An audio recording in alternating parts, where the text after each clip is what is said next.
na tayo mga lods. Nakapamili na tayo galing sa market.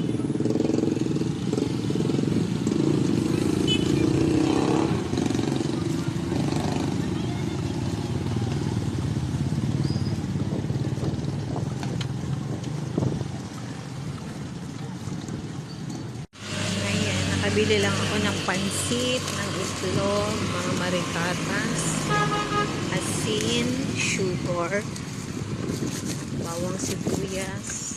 Then sa dadaanan may bibilin akong fruits. Konti lang po ang pinamili ko kasi maliban kay Nika, mayroon pang paparating na isang bagyo. Gusto ko magpasiguro na hindi maraming mabubulok na pagkain.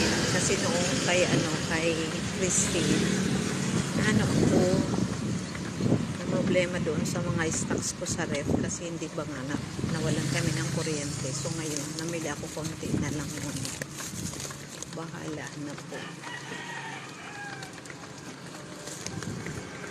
Maraming lansones. Bili tayong prutas.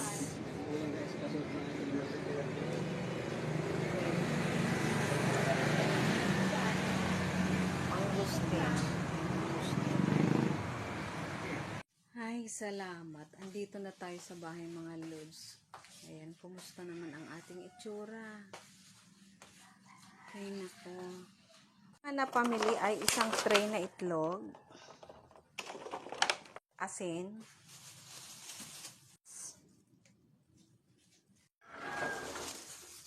bawang, sibuyas, patatas, nakadetalye pa ha, Baguio beans na 200 ang kilo, luya. Din nga pala ako ng pansit at mga prutas, lansones, grapes, at piras. So, konti lang yung pinamili natin kasi pasiguro tayo. Baka mawala na naman tayo ng kuryente kasi mahirap na pag wala tayong refrigerator. Or kung mayroon man tayong refrigerator tapos walang kuryente. Kaya konti lang yung aking pinamili muna.